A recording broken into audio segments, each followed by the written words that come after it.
Hey guys, welcome back. Tisha here, back for another Sister Wives Season 11 review.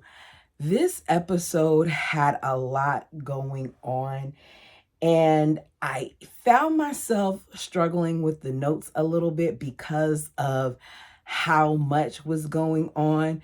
So if there are things that I forgot to put in there or that you wanted to talk about that happened in this episode that I did not mention, feel free to put it down in the comment section below. I guarantee you that either I or someone in the family will respond. So I want to begin this review. Look, I'm already struggling with talking. 49 seconds in, struggling with talking. Noted. I want to begin this by asking a question. Is Leon more upset about their mom cheating or about their mom lying about cheating? Let me know what you think, because I'm going to tell you what I think probably when I get further down. But that was just something that I kept on wondering when we got to that part. So let's start at the top of the episode and we'll get there. Janelle meets up with Desi, who is Maddie's best friend and Mindy, Robin's niece, to help plan the bridal shower for her daughter. She wants to be more involved and present, which is why she isn't involving her sister wives, and I can respect that. She feels like if she did involve them, then this would just allow her to coast and have things happen without her having some input, and this time she wanted to make input. She speaks on her struggles with planning for the wedding because she wants them to be involved, but she knows that she doesn't have a lot of daughters, so this opportunity isn't going to happen often, and she wants to be able to enjoy it for herself too. I think that that's completely understandable, that they can sister wife us all they want to. When it comes to proposals, weddings, and babies, I believe that the bio mother should naturally have their say and that the other mom should come after. That's just my personal opinion, and that's why I'm not a sister wife. Janelle said through the younger years, she was always working, so when it came to the kids, by choice, she didn't participate as much. I used to come down on Janelle a lot about her lack of involvement in her kids' lives until I started watching things a little bit more and until some of you pointed out some things to me. It made me take a second look at it, okay? Looking at how things are now, I no longer believe Janelle telling us that she wanted to work so much and that she rather work than be involved in her kids' lives to be true. I think Janelle talked herself into feeling that way because of how involved she's gotten with her children now, since they're older and they have more financial stability with the show.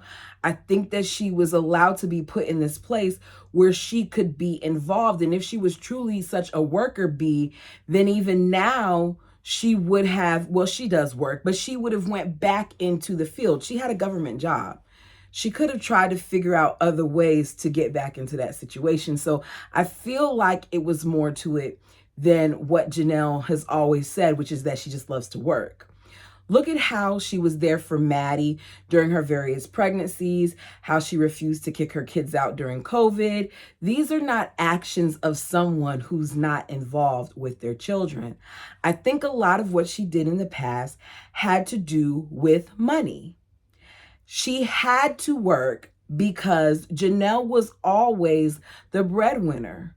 And the Eagle, despite his claims, to me, was never the breadwinner. They didn't move into a house with him and Mary. They moved into Janelle's house.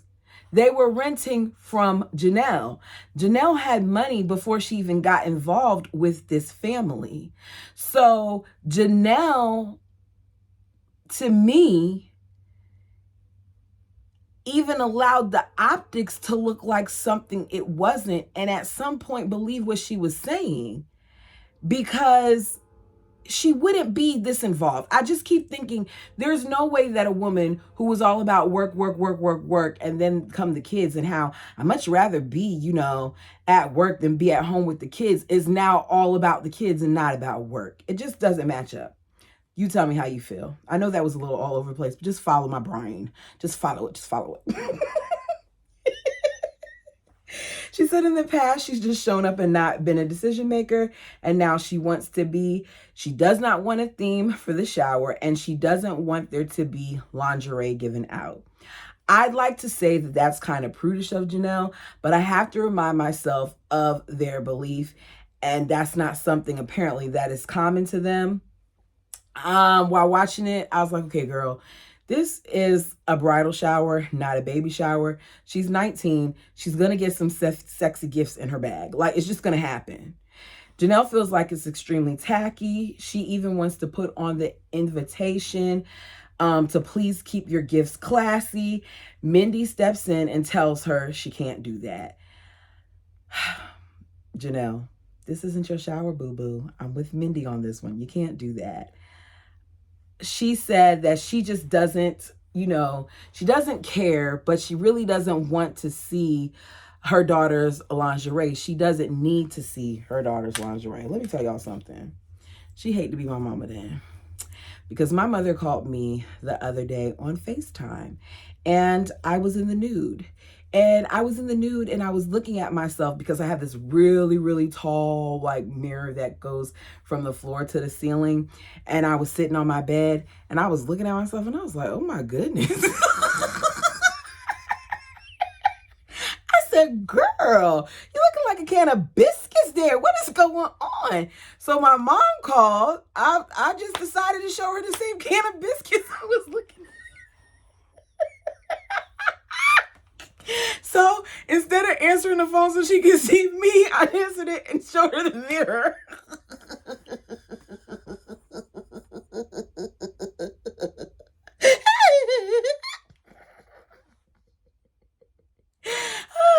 Needless to say, my mother said, oh Lord, but she didn't, she wasn't like, the way that Janelle was acting about the thought of seeing Maddie's lingerie, she would hate to see me as her child because I do some off the wall stuff.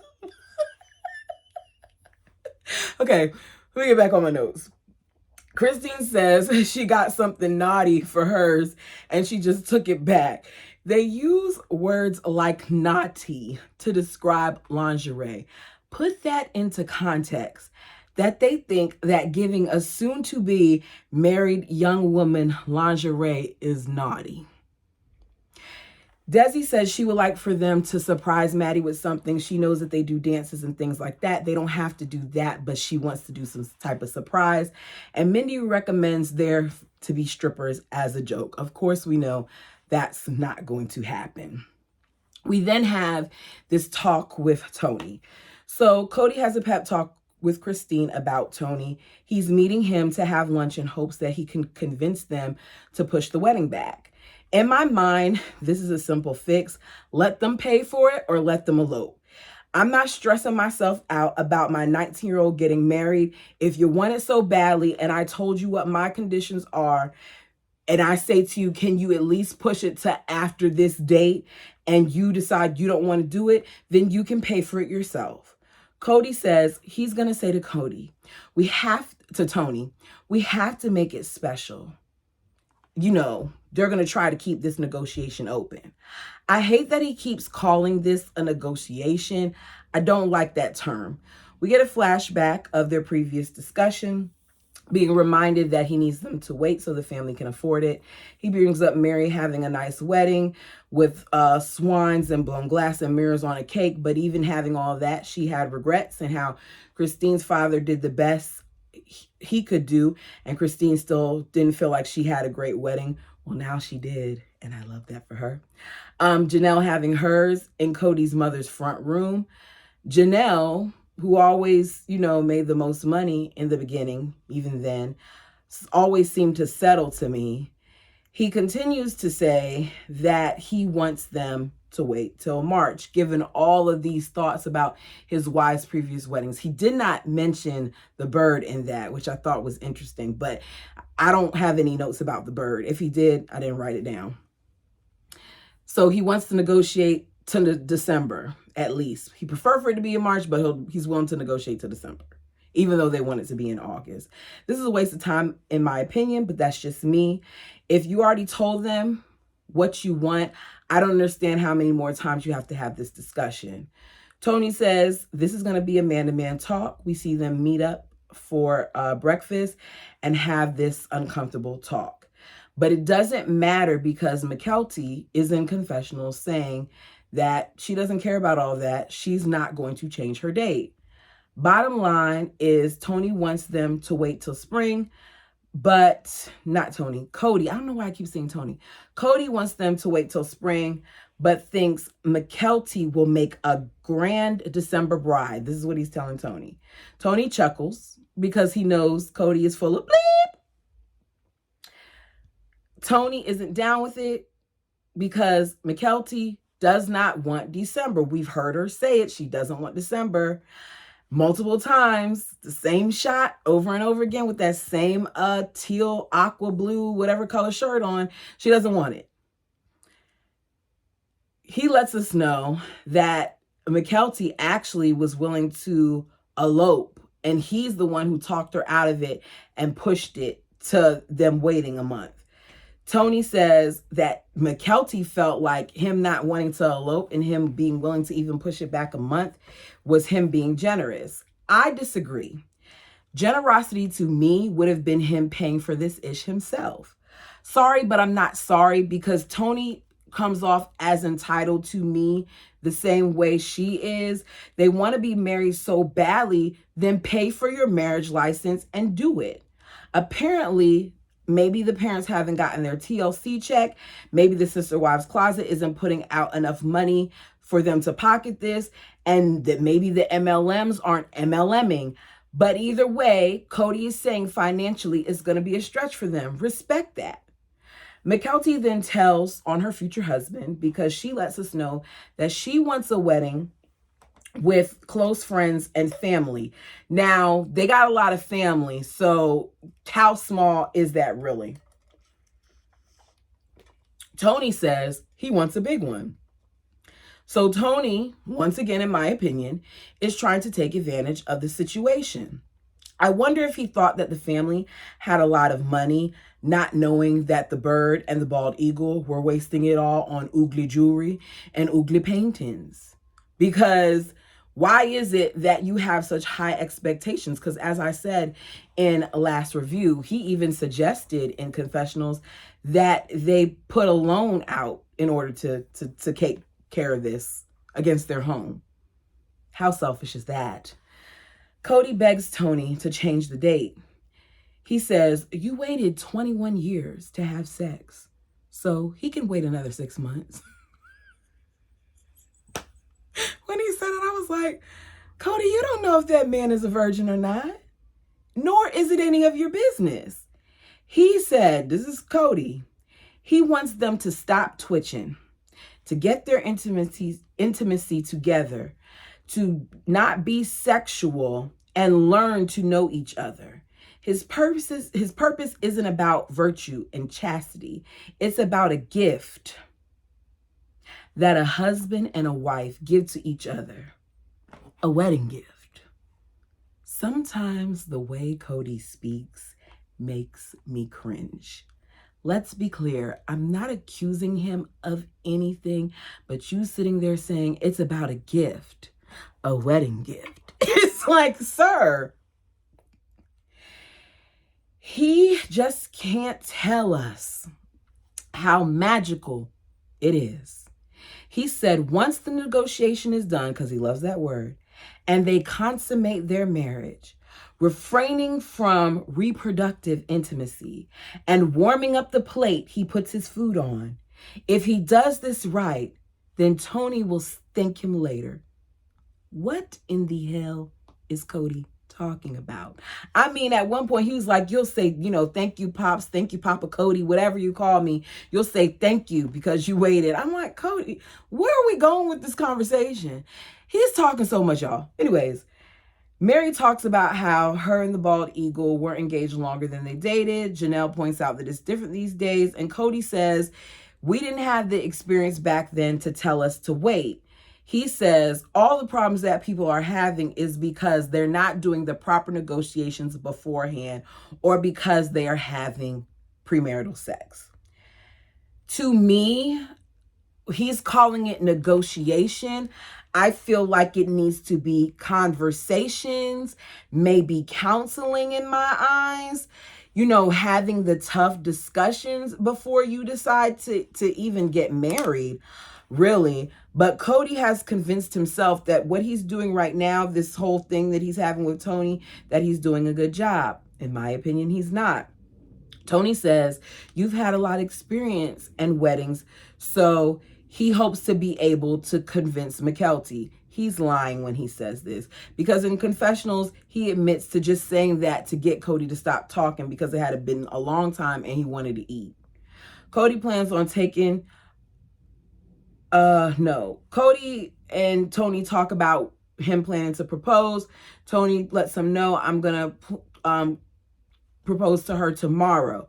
I plan on taking her on a hike, then reading the poem, then proposing. Sounds kind of similar to what Caleb did, but okay, I'm gonna leave it alone because he added a poem to his. Maddie's in town. Oh, and before y'all say it, I know that Caleb took them to their favorite place. I'm just saying the whole outdoor thing of it, the proposing in a special spot, all that part of it to me sounds the same.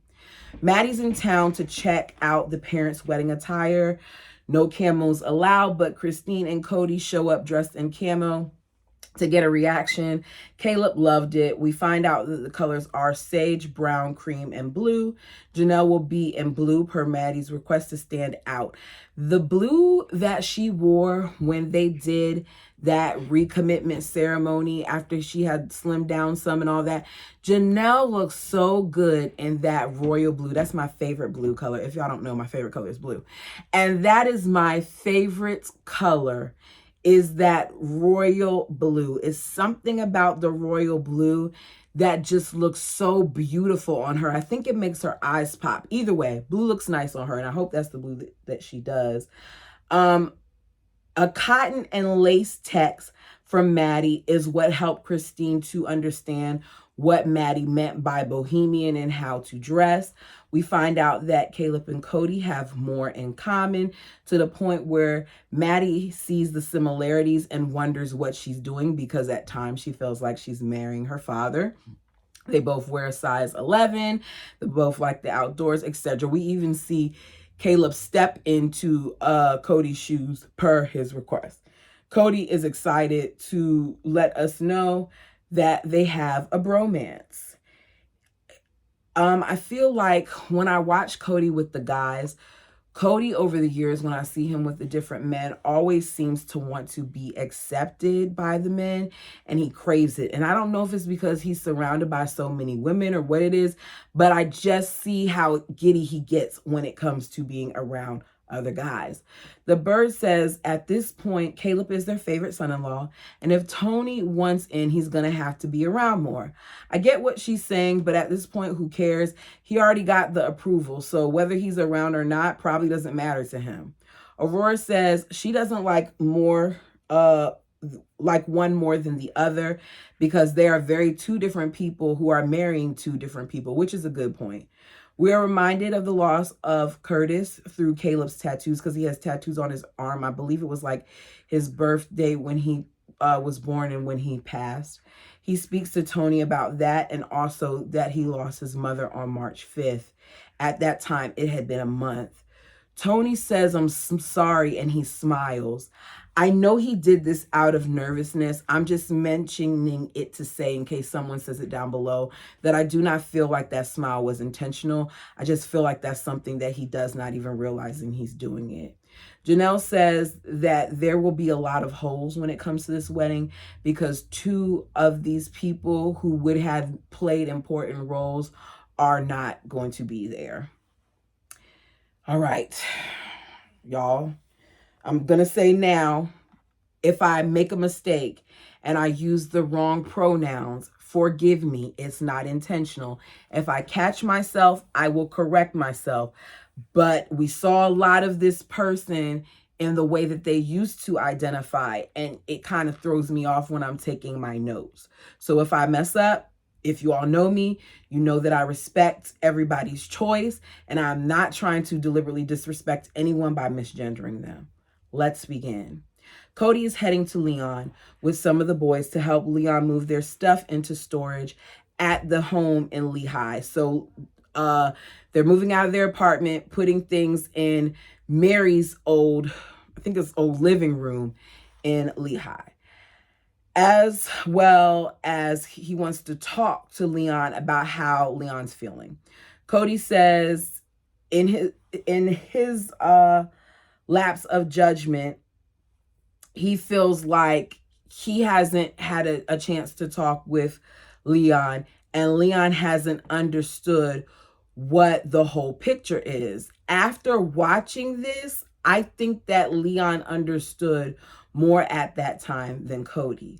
I think Leon got Kody wondering more about what Kody doesn't know, because Leon had very strong opinions about this situation.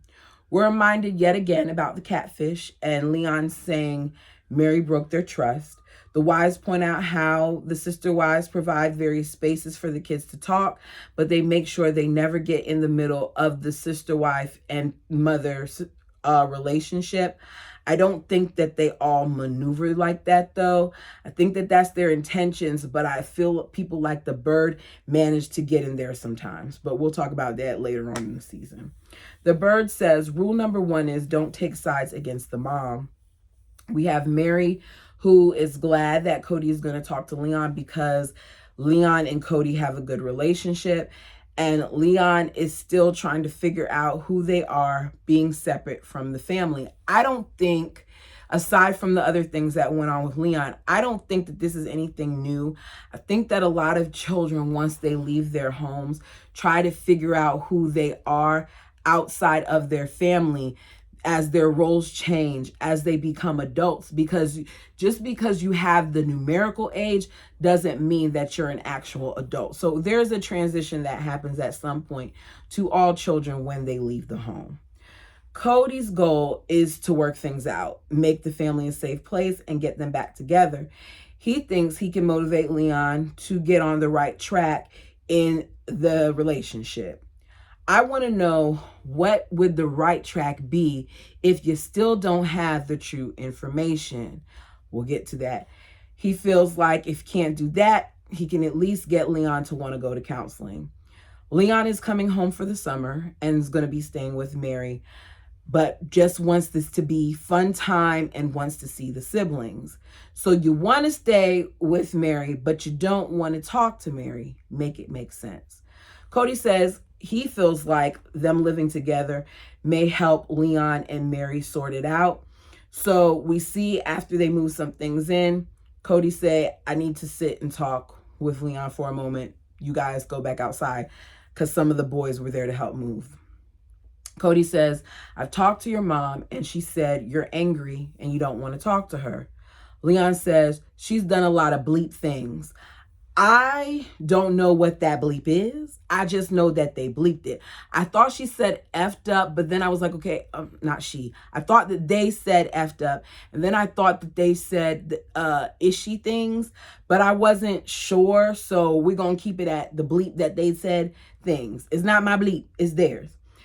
And Leon adds, I haven't forgiven her. Kody says, hearing this makes his hair blow back, but now he's able to know what his goal is. He says, I need to make clear to Leon that it's not as serious as they think it is. Leon says, Dad, last summer was miserable for me. The bald eagle in confessional lets us know that it was miserable for him, and it was miserable for Robin, aka the bird, and it was miserable for Mary. And I don't understand how the bird is being included in this misery, but I guess he had to insert her in the situation somewhere because we didn't hear about her for a little bit. He then adds, it was also hell for Mary. We find out that Leon is pissed because they warned their mom the entire summer that they were being catfished, and Mary would not listen. Leon told Mary over a year ago what was going on. They asked Mary to talk about it with Kody, and even though Mary said that she would, she never did. Mary spent the entire summer trying to convince Leon to like the person that she was on the phone with, even though Leon knew in their heart of hearts that this person was not a good person. I wonder what Leon heard that Leon knew this, or if Leon thought that the person wasn't good because of the emotional cheating aspect of it. Towards the end of the summer, Mary would say things to Leon like, I wish you would appreciate our relationship. Not friendship, you all, but relationship. Interesting choice of words. Kody picks up on this too and says, what did she mean by that? Leon says, I don't know. When he said it, I'm like, why are you asking your child this information? That would be something that you need to ask Mary, but you're going to ask your child this. I understand that Leon at this point is an adult, but you shouldn't really be including Leon in this mess. Leon says, I don't know what she meant by it. Kody feels like Leon doesn't understand all the nuances, and that Leon understands all that Leon understands is that somehow that their mom struggled with fidelity. They get it. They just don't accept it. Leon knows that there was a lot more than a fidelity issue going on. You can call it what you want, because Kody doesn't want to blame anyone. He says, this is a very different Kody than what we see now. He says, Mary's made mistakes, but she was talking about a person and talking with a person that had a specific agenda in mind. If Kody was caring for Mary and showing her love, that person, when they tried to enter the situation, would have never succeeded.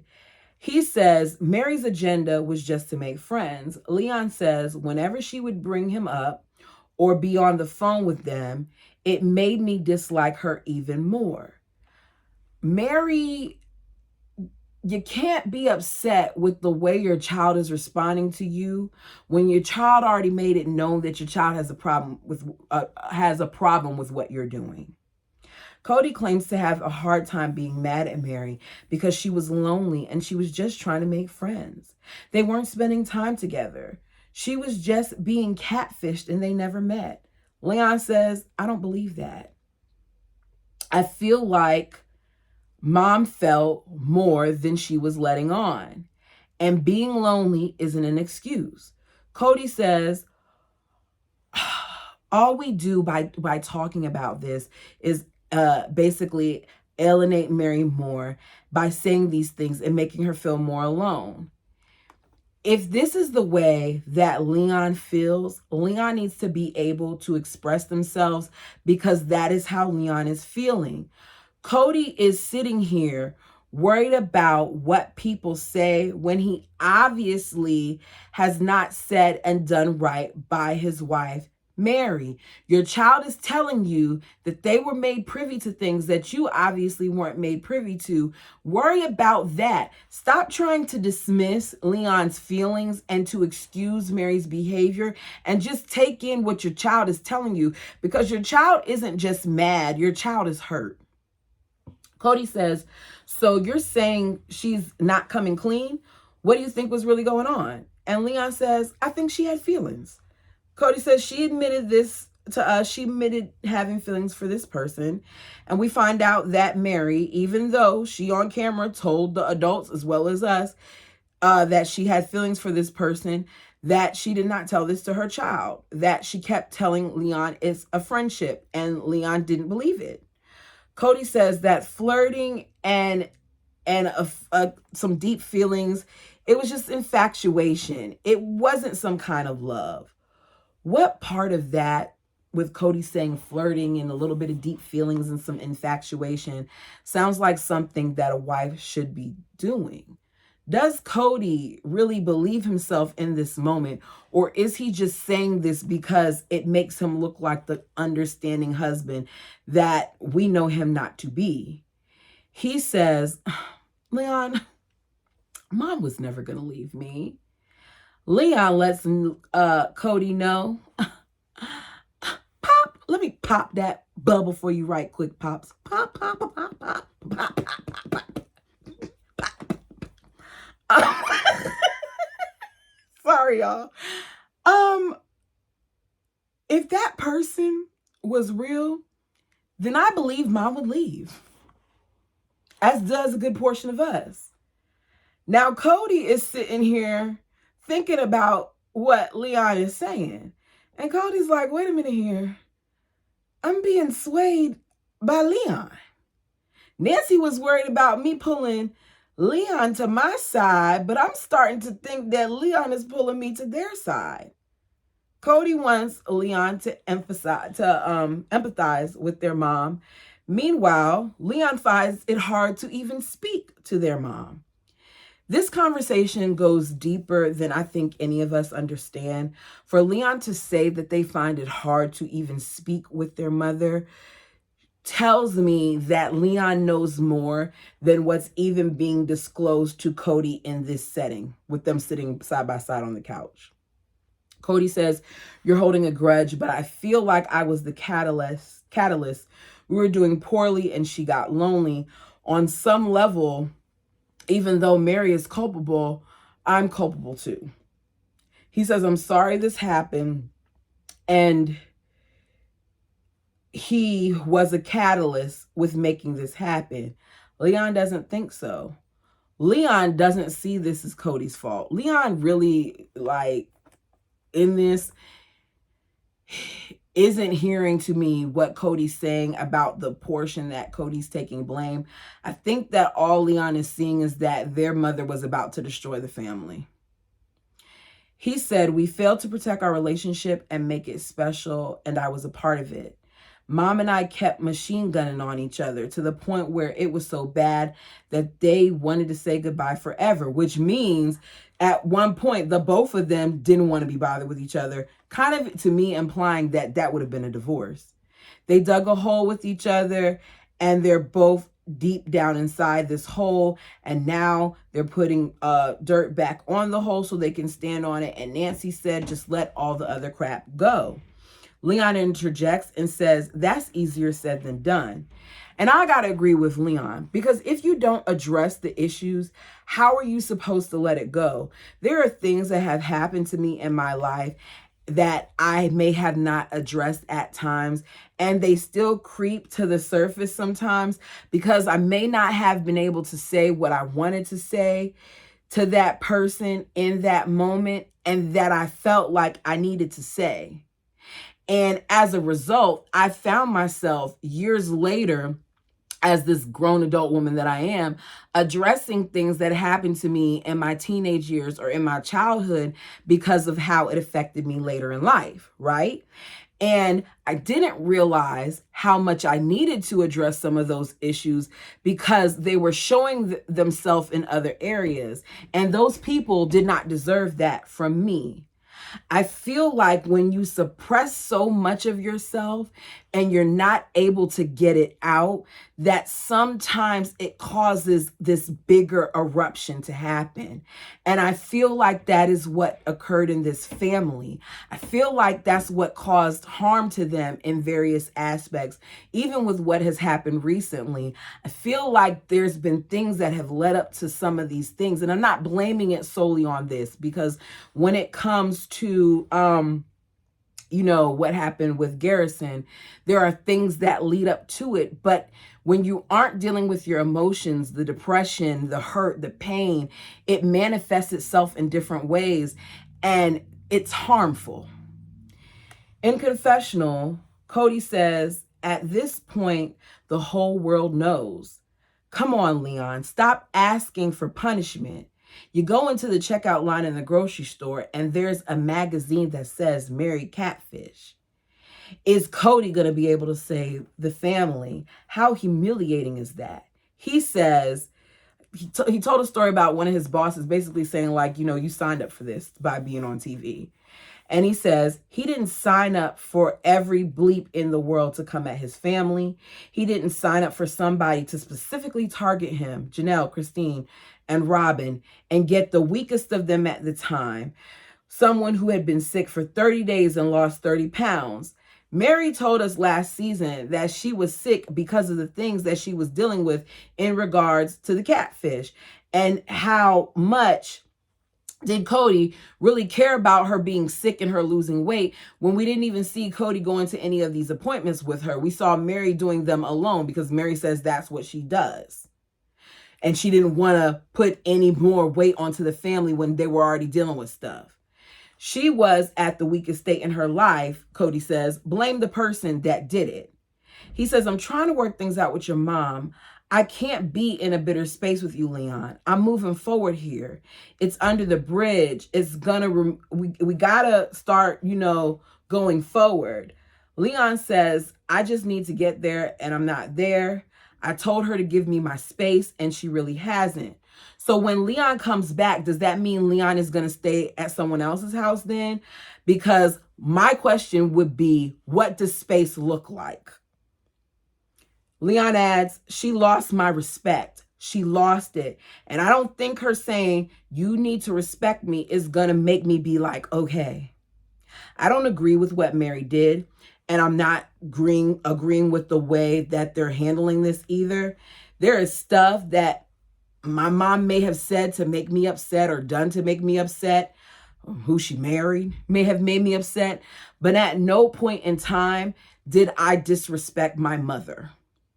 Because number one, I value my life. Number two, I value my teeth. I can keep going on and on and on.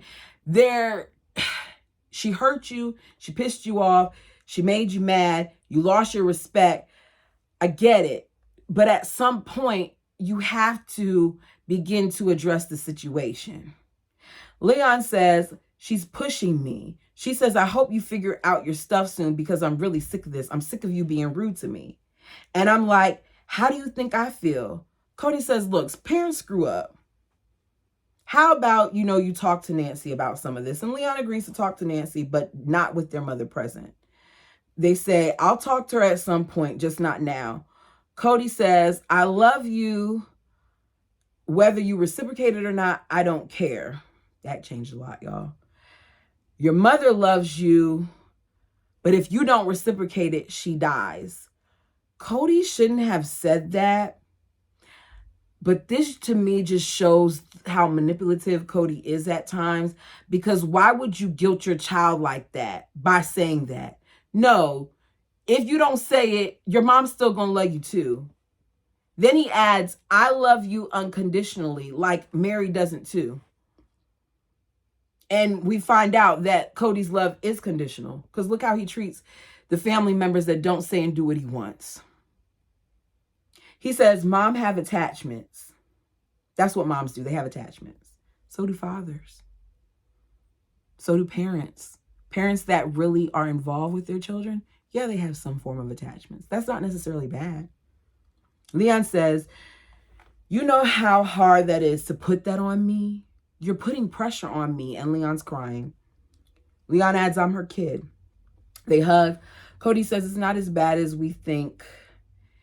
That, Leon, I need you to have some empathy and some understanding and some love for your mom. It will be okay, sweetheart. We'll get it fixed this summer.